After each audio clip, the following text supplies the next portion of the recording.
Okay, now we are going to talk a little bit more about the decision variable as well as the cost function in the binary genetic algorithm.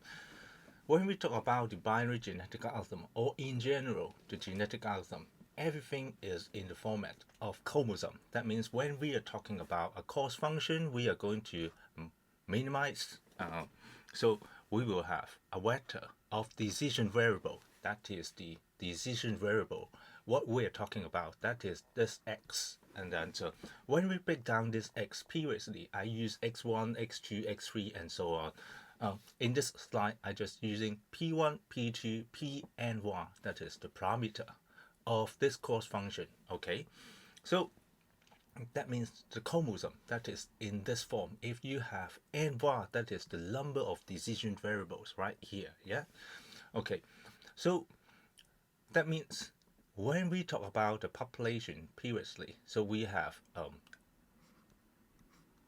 population in each chromosome. In each row right here, it is a chromosome in this particular format. So we have P1, P2, so and so. Yeah, so they are the parameters of this cost function.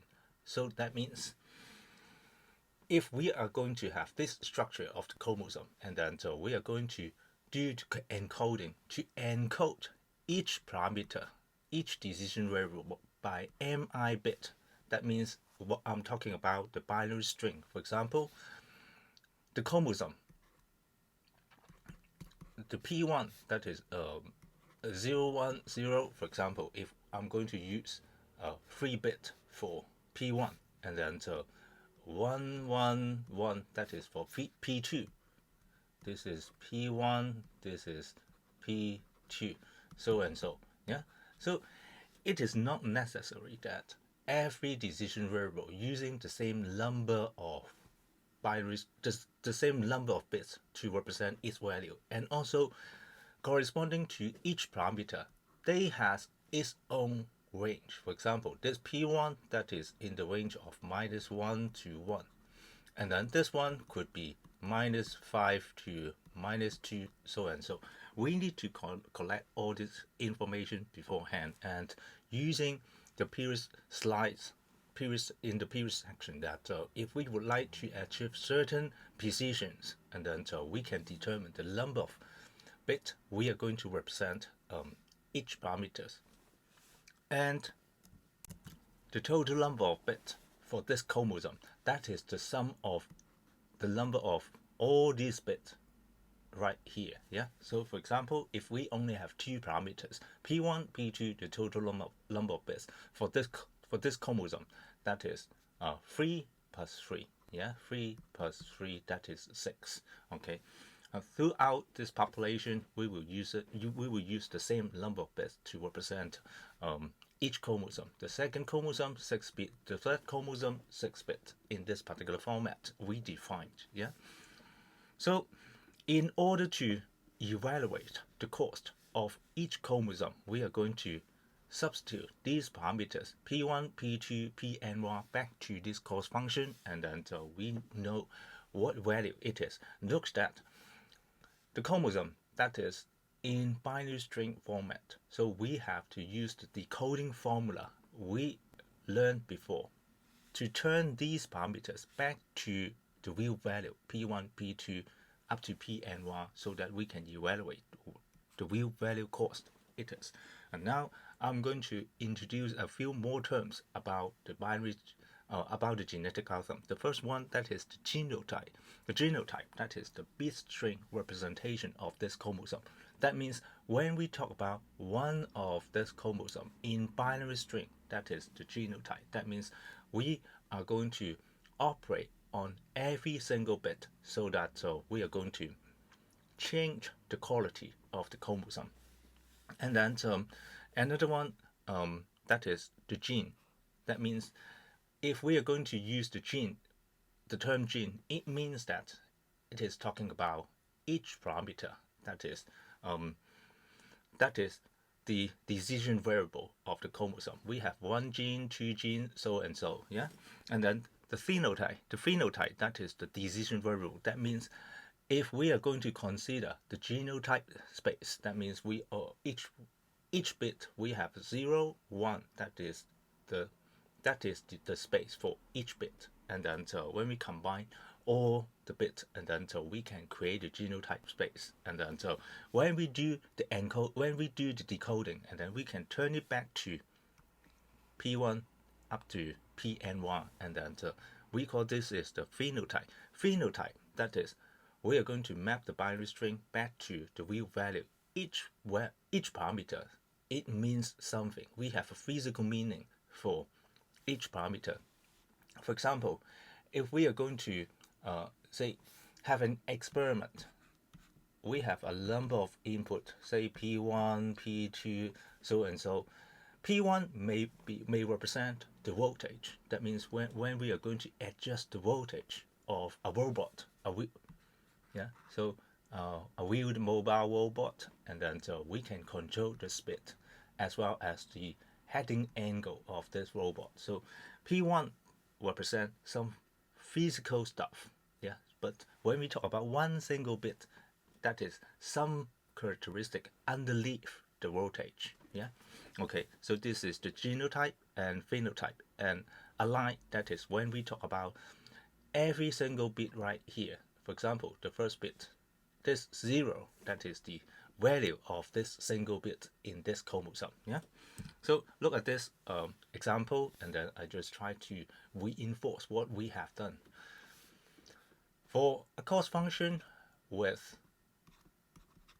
this parameters, decision variable P1 to N1 phenotype, that is in this form, real value form, P1 up to Pn1, each one of them has a physical meaning. And then so for each gene P1, P2 up to Pn1, if we are going to represent that by 10 bits, and then the chromosome will be in this form. So we have 10 bits for the first gene P1, another 10 bit for gene 2, P2, so and so. So when we talk about the genotype, that is the binary representation of this chromosome. That is all the bits. Okay, the allele, that is the content of every single bit right here.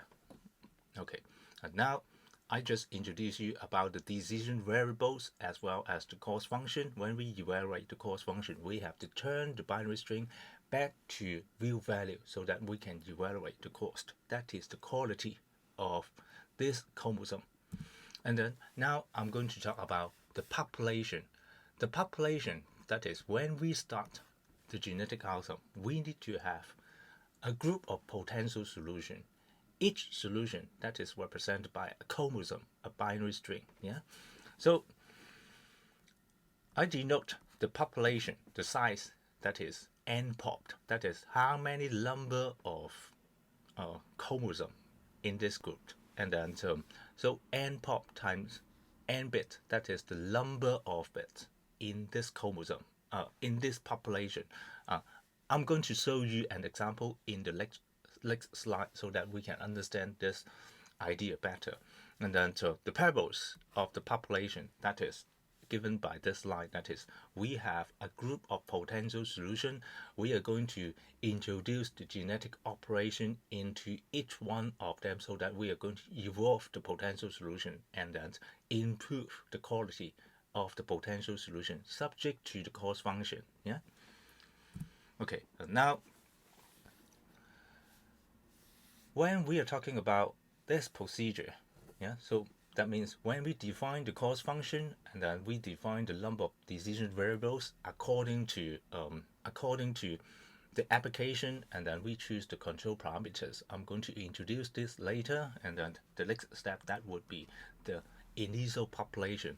When we talk about the initial population, we need to know about the chromosome structure or the chromosome representation and format. That is when we talk about chromosome, the first parameters, that is X, the next one, that is Y. So in that case, if we are going to use 7-bit to represent X, and then the first 7-bit, that would be X, the next 7-bit, that would be Y.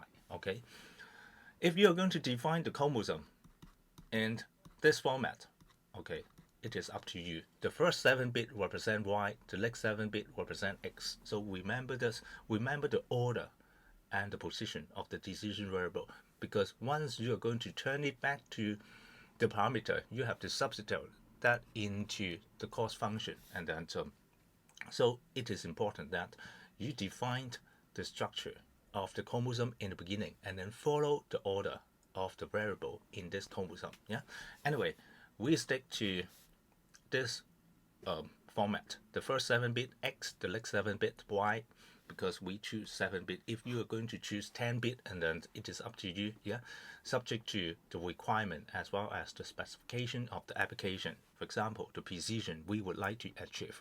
And now, this is a population. We can just count the number of chromosomes. Each line right here, that is the chromosome. 1, 2, 3, 4, 5, 6, 7, 8.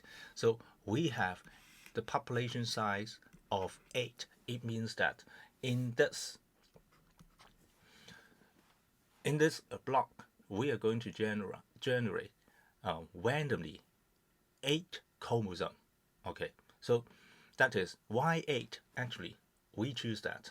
If you wish, you can choose 100 chromosomes. The population size, it consists of 100 chromosomes. And then if you choose 5, we only have 5.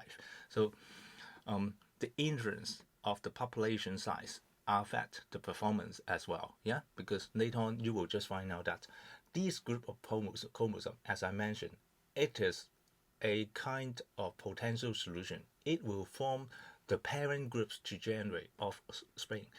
Theoretically, if we have a larger size of population, and then so we could have more characteristics to choose, and then so basically it could improve the performance in a better speed. But the thing is that a large group of population size, which require more computational demand on running the genetic algorithm. Yeah, so we need to trade off between the computational power and the performance. Yeah. Okay. And now, when we look at each chromosome, initially we can just simply randomly generate this binary string, and because the population size, that is 8, we are going to generate 8 rows.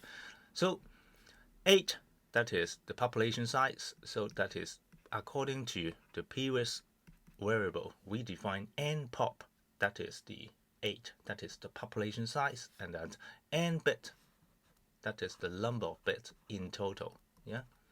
So that's why if we are going to consider the total number of bits in this chromosome, according to the previous slide, that would be the n pop times n bit. That is the total number of bits in this chromosome.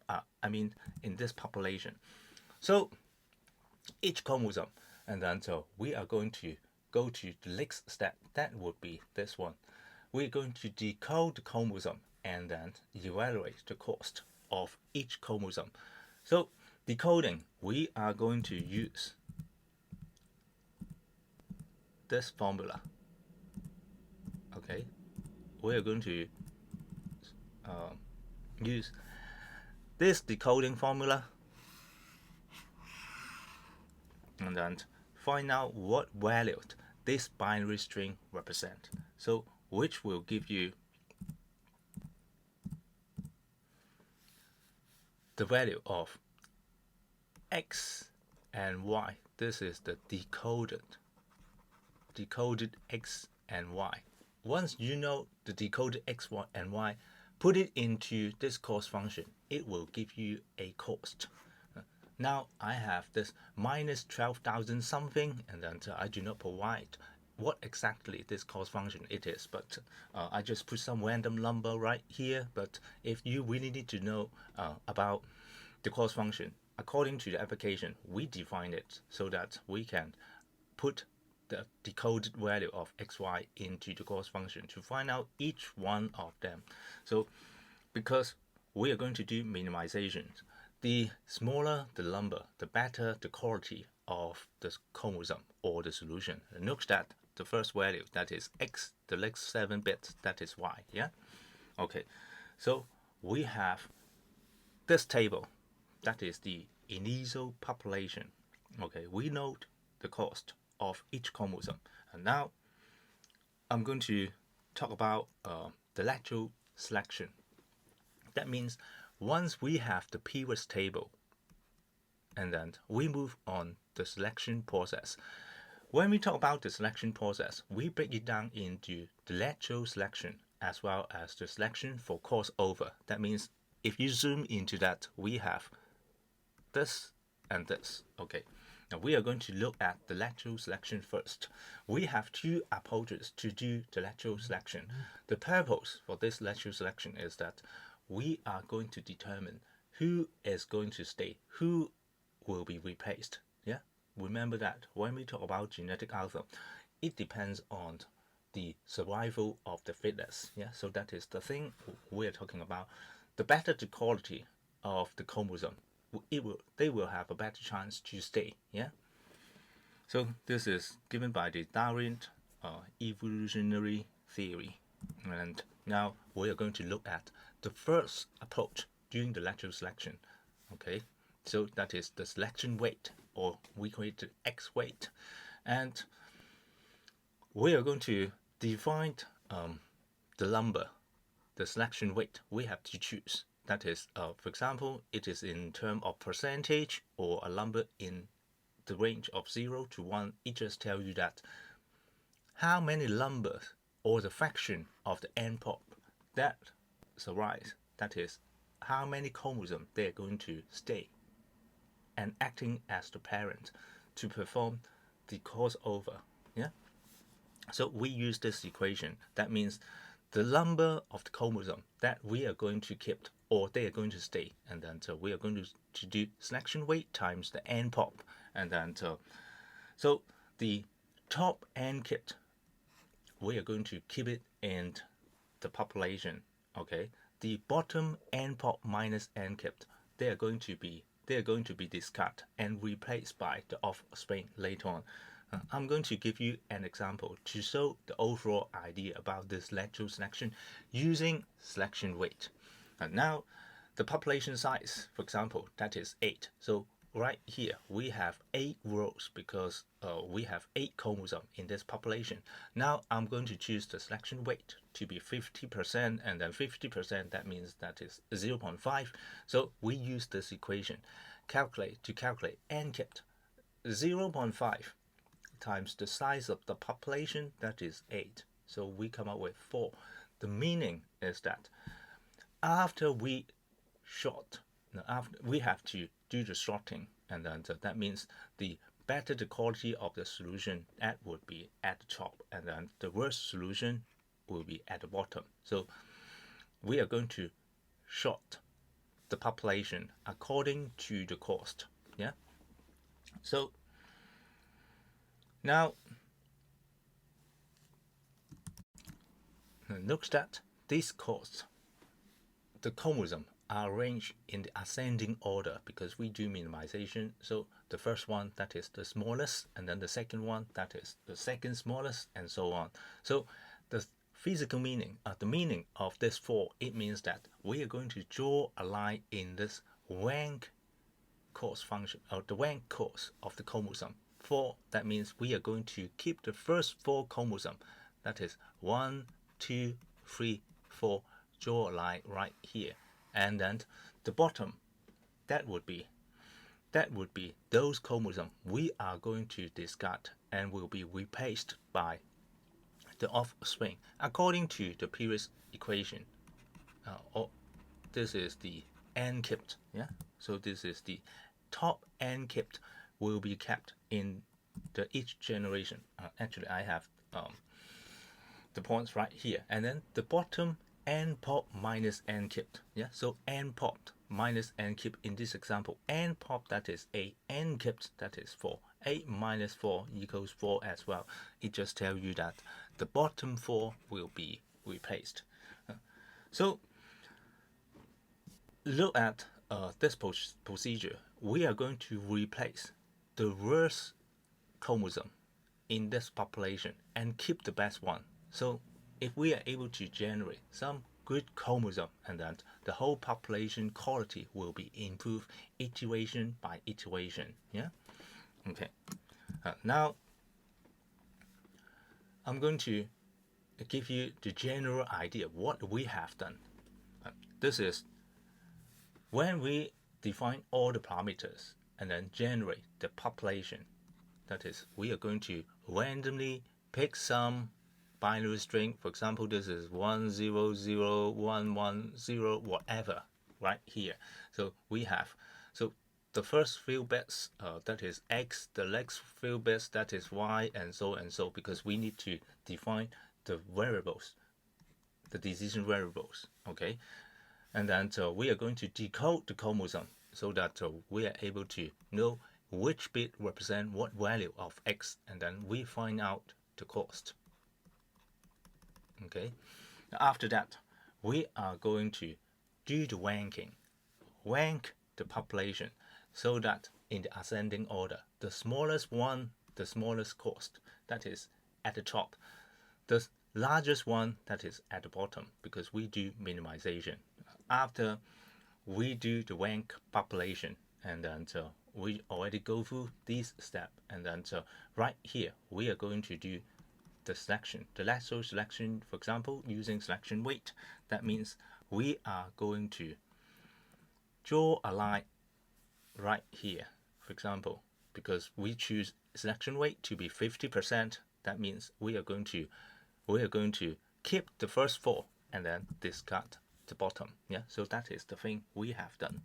And now I'm going to introduce you the next method, that is about the lateral selection. That means instead of using x weight, selection weight, we are going to use the thresholding. The thresholding, that is the line, it is not necessary to be calculated by the previous equation, n kept equals n pop times selection weight.